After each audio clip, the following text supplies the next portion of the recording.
السلام عليكم ورحمة الله وبركاته. مهندسينا أخباركم إيه؟ يا رب تكونوا بخير. رحلة جديدة، نظام جديد، مسار جديد، وأنت تايه ومش عارف هتعمل إيه. عندك مادة برمجة وأنت خايف من مادة البرمجة لأن هي بتجيب 100 درجة. ال 100 درجة دول لو راحوا منك فعلا مشكلة. وعشان كده أنا موجود النهاردة. موجود عشان هي مادة جديدة، ممكن إنك تكون ذاكرتها في سنة أولى وممكن ما تكونش ذاكرتها، بس مادة وهتتحاسب عليها على كل درجة وكل نص درجة لأنها مادة شهادة. وعشان كده انا هشرح لك كل حاجه بالتفصيل النهارده. اعرفك بنفسي الاول، انا المهندس ايمن ابو العلا، مهندس برمجه شغال في شركه في السعوديه وشركه في مصر. عملت اكتر من مشروع وكلهم مشاريع مكسرين الدنيا الحمد لله. خبرتي في التدريس ان انا كنت بشرح برمجه لطلبه الجامعه، شرحت لهم في الكوميونتي بتاع جوجل، اي تريبل اي، مايكروسوفت. كنت بشرح لهم ازاي ان هم يواكبوا سوق العصر وان هم يشتغلوا في البرمجه وشركات السوفت وير عامه. بكل بساطه انا عندي خبره في التدريس عشان تقدر انها توصل الناس ان هم يشتغلوا. يعني كل اللي احنا هنشرحه وكل المحاضرات بتاعت سنه تانية، سنه وسنين الجامعه كلها بسيطه جدا. ليه؟ عشان كل ده اصلا يعني ماده او مادتين كده كنا بناخدهم في الجامعه. وعشان كده هكون معاك خطوه بخطوه. انا ليا طريقه كده مختلفه في الشرح شويه، انا عايزك تفهمها معايا. اول حاجه، في كل المحاضرات بتاعتنا باذن الله هيبقى عندك مسار. ايه هو المسار؟ هي حاجه انت هتمشي عليها وانا همشي معاك عليها. الفكره نفسها ان انا هعمل مجهود ان انا اوصل لك المعلومه بشكل كويس وافهمك كل حاجه، وبعد كده ان شاء الله هيكون كل حاجه عليك انت. ازاي؟ دلوقتي احنا عندنا الحلقه دي هتاخد مننا قد ايه؟ قلت مثلا ربع ساعه. طيب كتبت لك كل المصطلحات وكل الحاجات اللي احنا هنبدا فيها في الاول، بمعنى الدرس الاول هنشرح في كذا، الدرس الثاني هنشرح في كذا، الدرس الثالث هنشرح في كذا. الخلاصه بتاعت الموضوع ان احنا عندنا خطه احنا نمشي عليها. ما اقولكش يلا نبدا بسم الله الرحمن الرحيم واول حاجه نتكلم فيها كذا، انت ممكن تيجي تخلص الامتحان تكتشف ان الماده دي اصلا مهمه. هتقول لي ازاي يا باشمهندس؟ هقول لك والله يلا نبدا مثلا في نظام الحلقات. انت اصلا لسه ما شفتش الباقي، يعني انت اصلا في المحاضره دي انت اصلا مش عارف هتوصل لايه في الاخر. بمعنى ان انا مثلا لو قلت لك يلا نصنع روبوت، انت هتسرح بخيالك وتفكر ان الروبوت قد كده، وانا اصلا في الاخر هعمل لك روبوت صغير قد كده. طيب انا لو جبت الروبوت وقلت لك اتفضل هو اهو، احنا هنعمل زي ده، يلا نمشي خطوه بخطوه، على الاقل انت عندك رؤيه احنا نوصل لفين. وعشان كده في المحاضرات بتاعتنا والكورس بتاعنا انا هقول لك على كل حاجه قبل ما نبدا عليها. وان شاء الله يعني احنا بدانا في حلقه كمان هرجع لك على الحلقه اللي قبلها بشكل بسيط شويه وامثله وكل حاجه. طبعا عندنا منصه وعندنا كل حاجه هشرحها لك بكل التفصيل، وكل ده مجاني 100%. فواحده واحده ونركز سوا. طيب احنا اول حاجه النهارده نبدا نظام الحلقات. نظام الحلقات بتاعنا هيكون عباره عن ايه؟ هنشرح للغات، هنشرح كام حلقه في الاسبوع، هنشرح كام حلقه مثلا على مدار الشهر، واقول لك كل ده بالتفصيل. زي ما قلت لك ان احنا شغالين عام ولغات. يعني ايه عام ولغات؟ احنا هنشرح دلوقتي في الكورس التاسيسي مثلا هنشرحه للعام. طيب اللغات هيتفرجوا عليه؟ هقول لهم لا، هيتفرجوا على كورس تاني تاسيسي برضو بس للغات. طيب ايه الفرق؟ مفيش فرق في اي حاجه خالص الا اللغه. احنا هنغير اللغه، البرزنتيشن هي انا نفس الشخص بس هتكلم انجلش بشكل اكبر. طيب العام هحاول بقى ان انا اتكلم عربي يعني على قد ما اقدر يعني باذن الله. وعشان كده العام واللغات الاثنين واحد في كل حاجه، ما عدا طريقه الشرح، اللهجه مش اكتر، اللي هو الكلام اللغه مش اللهجه كمان. طيب عندنا منصه، عندنا منصه والتسجيل فيها مجاني كامل. الكورسات متاحه فيها كلها مجاني بالكامل. انا مش محتاج منك اي حاجه حرفيا الا انك تدخل بس المنصه، كويزاتك وكل حاجه موجوده. طيب الكويزات اللي احنا لسه كنا بنتكلم عنها دلوقتي، طيب الوقت احنا بكل بساطه احنا عندنا الكورس مقسم مثلا لست محاضرات. كل محاضره هيكون لها كويز. حلو.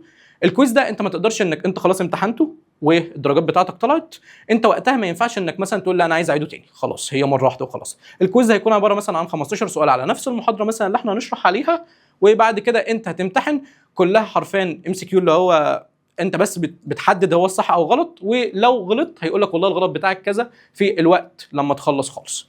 ده بكل بساطه. طيب عندنا برضو في امتحان في الاخر، يعني عشان ندخل برضه على حته الدرجات، عشان اكون خلصت خلاص النقطه دي. عندنا امتحان في خلاص الكورس مثلا عباره عن 6 محاضرات، هيبقى في امتحان. الامتحان ده عباره ان انت هو وقت طويل شويه، نفس الافكار بتاعت الفيديوز اللي احنا هنشرحها ونفس المحاضرات، بس تكون مختلفه شويه في طريقه الاسئله. مش نفس اللي انا بشرحه بالظبط. هو هيكون مثلا لو انا بقول لك مثلا احمد بيساوي 1، انا شرحتها كده، انت في الامتحان هتلاقي ايمن بيساوي 1. هو نفس الفكره بس الاسماء مثلا متغيره.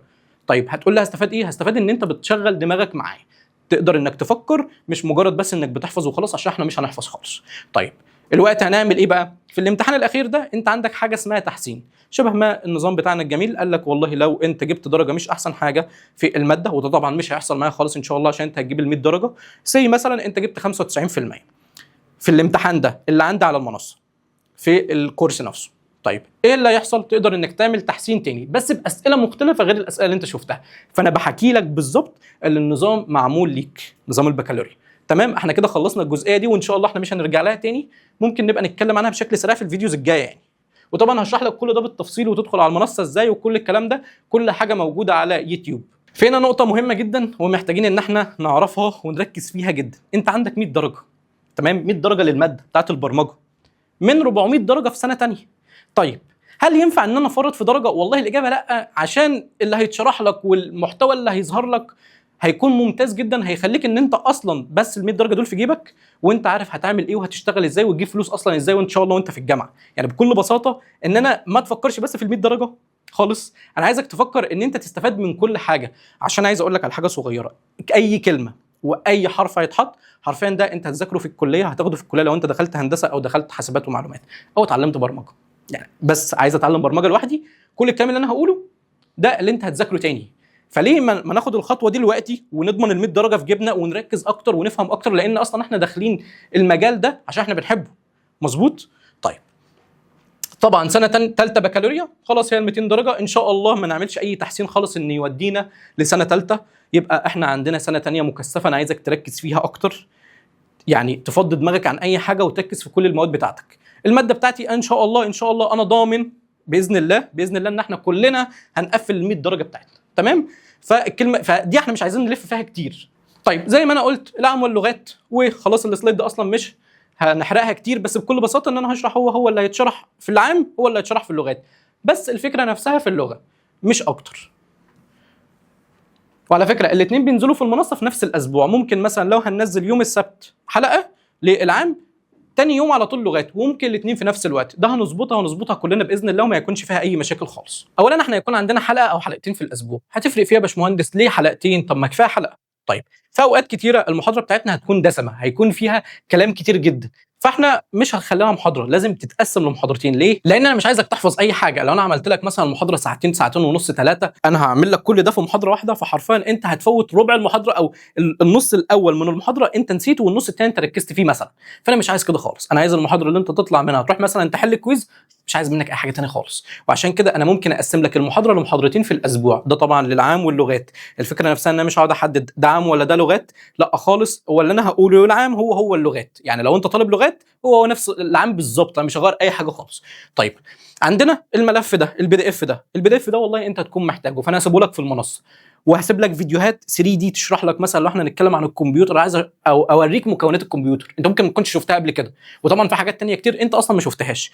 وعشان تشوفها انا هعمل لك فيديوهات، والفيديوهات دي هتكون برده موجوده على المنصه، هتظهر لك هناك. طبعا ممكن اظهرها في الفيديو، وفي اوقات الاكتر ان ممكن حاجات ما تظهرش في الفيديو وتشوفها انت وانت بتذاكر، عشان تبقى عارف مثلا دي بتعمل ايه ودي بتعمل ايه، وتبقى شايف الحاجه قدامك. وعشان كده انا هسيب لك ملفات الشرح، الكويز، الفيديوهات، لو في اي بي دي افات تانية تخص بالمحاضره دي انا هسيبها لك، عشان اكون عملت اللي عليا كله قدام ربنا، ثم عليك بقى انت ان انت اللي تنفذ الحاجات اللي انا هقولها لك. وهقول لك على فكره، يعني مثلا لما ندخل في المحاضرات التانية اقول لك والله المحاضره دي فيها فيديو معين روح اتفرج عليه. وعشان كده احنا اصلا بنكون مرتبين كل حاجه من الاول قبل ما بنبدا. طيب انت عندك كويز كل اخر حلقه، خلاص انت خلصت المحاضره بتاعتك كله تمام، هتحل الكويز ودرجاتك كلها موجوده في المنصه، مش هتقدر تغير فيها، مش هتقدر تلعب فيها، كل حاجه موجوده بالنسبه لك، وتشارتس كده وحاجات دوائر كده، انت هتعرف انت مستواك متقدم ولا مستواك لسه على الله حكايتك، ولا انت بتتفرج على الحلقات ولا لا، والكلام ده كله، كل حاجه هتبان، وفي المنصه هتفضحك حرفيا.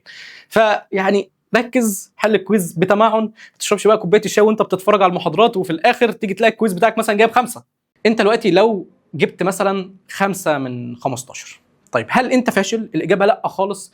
بص كلنا بنغلط وانا بغلط، والبرمجه اصلا مبنيه على اصلا غلط، يعني مش مبنيه على غلط، اللي هو مبنيه على غلط، احنا بنحل مشكله والمشكله اكيد بيكون لها اغلاط وبيكون فيها غلط. فانت ما تفكرش ان انا خلاص يلا انا جبت 5 انا فاشل ومش هقدر ان انا احل، لا خالص، ذاكر وكمل اللي بعده، وده طبيعي جدا. ما هو انت لازم تغلط، ما هو انت كده كده لازم تغلط، ولو حد قال لك ما تغلطش ده راجل ما بيحبكش. فانت لازم تغلط، بعد ما تغلط خلاص اتعلم من الغلط ده، لان اصلا ما فيش بني ادم ما بيغلطش. فركز في الحته دي. خلاص غلطت في الكويز اللي قبله، ماشي، ربنا يكرمني ان شاء الله في الكويز اللي بعده، اتعلمت من اغلاطي، خلاص انا قرأت وخلاص. طيب انت عندك في حاجه صغيره في التصحيح والكلام ده كله، هو بيقول لك الغلط ايه، ركز في الغلط، انت خلاص عرفتها. ما انت لو غلط واتعلمت من الغلط انت كده نجحت. انا محتاج منك انك ان شاء الله تجيب ال 100 درجه. الكويز ده بالنسبه لي ولا اي حاجه، اهم حاجه انت. تمام. طيب خلينا متفقين ان احنا عندنا عاملين منصه، المنصه كلها مجانيه بالكامل، والفكره نفسها ان فيها حلقات وفي محاضرات، وزي ما قلت لك التصحيح والمتابعه والحاجات دي كلها هشرح لك بالتفصيل. وعندنا برضو قناه على اليوتيوب، اللي بينزل على اليوتيوب هو اللي بينزل على المنصه، بس طبعا لازم تسجل في المنصه عشان المنصه فيها كل حاجه حرفيا. والموضوع بكل بساطه انت اصلا بتسجل بالجيميل، يعني انا هشرح لك الحته دي برضو. طيب عندنا الحلقات كلها موجوده، تقدر انك توصل لها في اي وقت، ومترتبه بشكل كويس على حسب التخصص بتاعك. يعني انت خلاص تخصص كمبيوتر ساينس، حاسبات اللي هو تخصص الهندسه وعلوم الحاسب، يعني وقتها انت خلاص هتلاقي كل حاجه ظاهره قدامك، مش هتلاقي بقى الكورسات كلها ولا الكلام ده كله. تقدر انت تغير المسار بتاعك وتشوف، يعني مثلا انت عايز تشوف مثلا حاجات سنه اولى او حاجات سنه ثانيه، تقدر انك تشوف كل ده بسهوله برده من غير مشاكل. بس انا الفكره نفسها ان بقول لك والله ده المسار بتاعك، بعد اذنك كمل عليه، مش عايز منك اي حاجه تاني. طيب الملفات والبي دي افات كل حاجه هننزلها اول باول لو في اي حاجه. وطبعا المحاضره لما بتخلص خلاص ما بنرجعلهاش تاني، انت شفتها، حليت الكويز، شفت المحاضرات، انا مش عايز منك اي حاجه تاني، روح اللي بعده. هتيجي تقول له والله مش فاهمها كويس، ممكن ترجع لها. حسيت ان لا انا عايز افهمها اكتر، ادخل اسالنا، ادخل كلمنا في شات اصلا موجود في المنصه، ده بكل بساطه تقدر انك تكلمنا في اي وقت، وقتها احنا هنرد عليك. طيب الكويز والتصحيح، التصحيح في نفس الوقت. يعني الفكره نفسها ان انت مثلا ما تقوليش لا والله انا غلطت في دي، انتوا ازاي ظلمتوني، مفيش الكلام ده. التصحيح في نفس الوقت وبيظهر لك كل حاجه حرفيا، لان احنا مبرمجين الحته دي. وطبعا الدرجات بتاعتك وكل حاجه موجوده في المنصه، مش هتقدر انك تغيرها خالص. طيب في سؤال بيتسال لنا كتير قوي، هو احنا هنستخدم لابتوب او احنا محتاجين تابلت؟ انا بس مش معايا الا موبايل. وقتها انا اقول لك انا مش محتاج منك الا الموبايل بس، اللابتوب والتابلت ده حاجه رفاهيه يا باشا، ده انت طبعا لو معاك هو حلو هنستفاد بيه. طيب انت عايز تكتب كود ومش معاك لابتوب، والله هنا في المنصه عاملين لك مكان تقدر تكتب فيه كل الاكواد. اي حاجه نبدا نتعلمها هنبدا ان احنا نضيفها، فانا محتاج منك بس الموبايل بتاعك مش اكتر، بس اللي انت بتتفرج اصلا عليا منه، مش محتاج منك اي حاجه تاني خالص. طيب الوقت الحلقه نزلت تعمل ايه؟ انت عندك كويز وزي ما قلت لك انك هتمتحنه بكل سهوله. طيب في حاجه تانية انا محتاج انك تركز معايا فيها، هي دي، يعني انا نعلم لك عليها. هتقول لي ايه دي يا باشمهندس؟ هقول لك دلوقتي عشان يعني ايه يبقى فيه كلام. تعالى نشيل ده خالص من هنا. تقول لي دي يا باشمهندس؟ بص يا سيدي، الوقت تعالى نتقي ربنا عشان نقدر ان احنا نكمل المسيره بتاعتنا على خير ان شاء الله ونجيب ال 100 درجه. طيب بكل بساطه، انت لو المحاضره بتاعتك نزلت السبت، لا انا هتفرج ان شاء الله على يوم الخميس، وبعد ما اتفرج ان شاء الله بقى يوم السبت اللي بعده هبقى احل الكويز. ده مش هينفع معايا خالص خالص خالص خالص. دلوقتي انت بتضحك على مين؟ بتضحك عليا ولا بتضحك على ربنا ولا بتضحك على ابوك وامك؟ طيب بكل بساطه الحلقه نزلت، بعد اذنك حل الكويز بعدها، انا مش مطلوب منك اي حاجه تاني، خلاص انت حليت الكويز شكرا. طيب الناس بقى اللي بتحل الكويز على شات جي بي تي، طب يعني انا اقول لك ايه يعني؟ هقول لك تاني، انت بتضحك على مين؟ بتضحك على ربنا ولا على ابوك وامك ولا عليا؟ اصلا انا عليا هعرف، يعني انا هعرف انت حليتها بشات جي بي تي ولا لا، ودي شغلانتي. طيب ابوك وامك، طب لما انا اشوفك كل مره بتعمل هذا الموضوع، طب ما انا بالنسبه لي انت طالب مش جاي تستفاد، طب انا همشيك اقول لك يا باشا بعد اذنك امشي. يعني ما بقاش اعمل لك مثلا موضوع اتفضل وانا مساعدك وانا معاك، وتيجي في الاخر تحله بشات جي بي تي. على فكره دي الناس اللي انا بكلمها، الناس اللي بتحل بشات جي بي تي، عشان الناس دي انا قابلتها كتير، والناس دي احنا مش بنكمل سوا. ليه؟ لان انت بتضحك على مين. وعشان كده بعد اذن حضرتك اول ما ننزل المحاضره وخلاص وحلتها الدنيا تمام، بعد اذنك حل الكويز، بعد ما تحله بعد اذنك حل الكويز بمجهودك. ده الريفرنس بتاعي، ده اللي انا هشوفه انا عملت ايه، هل اللي انا عملته تمام والناس بتحل غلط، انا شرحي وحش طب اوقف خالص، وقتها انا هعرف. فعشان كده دي مصلحتك انت، فما ينفعش انك خالص خالص تكسل فيها. وعشان كده انت عندك اهم حاجه الكويز، وبعد كده الامتحان النهائي. والله جبت الدرجات وحشه والله ما هكلمك، بس حلو بمجهودك. تمام. طيب زي ما قلت لك ان انت عندك امتحان شامل على كل الكورس، اي كورس هينزل هيبقى فيه امتحان شامل، وممكن يبقى فيه امتحان اصلا في نص السنه، مش نص السنه، نص السنه انا قصدي نص الكورس مثلا. فالكلام ده كله انا هبقى اقوله وانا بشرح برضو بقيه المحاضرات التانية. طيب عندك زي ما قلت لك التحسين والله انت في الامتحان ده انت عايز تحسن فيه مش الكويز، تقدر انك تحسن بكل سهوله، ودي اتكلمت عنها قبل كده. طيب مطلوب منك شويه حاجات صغيره كده، لو انت عملتها يعني يبقى كتر خيرك، عشان ان شاء الله نجيب ال 100 درجه ما نجيبش مثلا 95. اول حاجه وانت بتتفرج عليا بعد اذنك حضر وانت ماسك ورقه وقلم، اكتب معايا مش كل حاجه حرفيا، انا عايزك تكتب معايا المصطلحات اللي ممكن حاسس انها تقيله عليك شويه، حاسس ان لا في مساله ممكن تتشرح انا عايز افهمها اكتر. والاكتر من كده ان في مسائل انا اصلا هجيبها لك اقول لك بعد اذنك حل، وانا هحلها معاك بعد كده، بس بعد اذنك حل اكني معاك في السنتر بالظبط. مش ان انا بشرح اونلاين وقتها بقى لا خلاص انا هنام في البيت والدنيا تمام. ماشي. طيب هتحل الكويز في نفس اليوم، واتكلمنا في الموضوع ده يعني 100 مره، انا حاسس ان خلاص يعني انا طاقتي فاضت. يا رب بس ما نتخانق سوا ونزعل. حل الكويز. ماشي. طيب حليت الكويز ولقيت والله ان فيه غلط. يعني لقيت الغلط موجود، انت اكيد غلط، بني ادم بتغلط في السؤال او في الاجابه. طيب الحل ايه؟ والله راجع الغلط بتاعك. ما انت لو رجعت يبقى الدنيا زي الفل وتمام ومش مطلوب منك اي حاجه. تمام، انت شكرا ليك والله انك بتراجع الغلط اللي انت غلطته.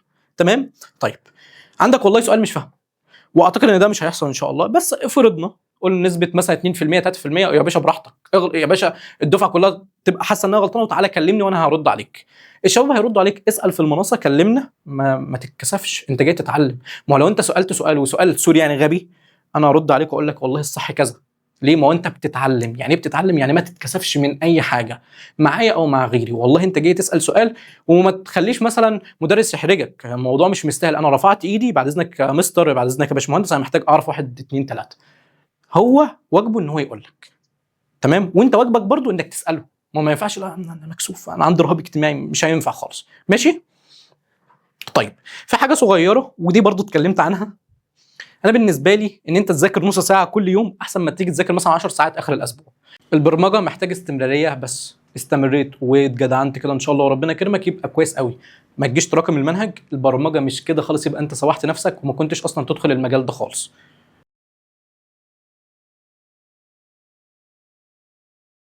ايه الخطوات الجايه؟ خلاص انت دلوقتي شفتني دلوقتي مثلا من على يوتيوب، حلو، او شفتني من على المنصه. طيب لو انت جاي من المنصه يبقى انت الدنيا زي الفل. لو انت لسه اول مره فانت عندك والله تسجل الحساب بتاعك، تعمل لوجن، تقدر انك تدخل بالجيميل بتاعك لو الاكونت بتاع البريد بتاعك، او تقدر انك تكريت اكونت عادي. الموضوع بكل بساطه، وعلى فكره هنعمل لك فيديو برضه. انت تفتح الحلقه الاولى وهتلاقي قدامك لما تختار المسار بتاعك، بس بكل بساطه. واللي هي عامه هتكون الحلقه دي، في حلقات تانية بقى كلها اللي هتنزل ان شاء الله، وتحل الكويز على الحلقه الاولى اللي هي مش دي بقى، الحلقه اللي هي المحاضره التاسيسيه اللي هتبقى بعد ده على طول ان شاء الله. طبعا ده الكيار كود تقدر انك تسكان بيه، الموضوع مش مستاهل. وبكل بساطه ممكن تكتب منصه ايمن ابو العلا على جوجل برضو هتلاقيها في الاول، والدنيا بكل بساطه. وكده يبقى الحمد لله ان احنا خلصنا خالص الحلقه بتاعت النهارده. هي مش عايز اقول ان هي محاضره، لان بس انا بفهمك الدنيا ماشيه ازاي، احنا هنمشي ازاي.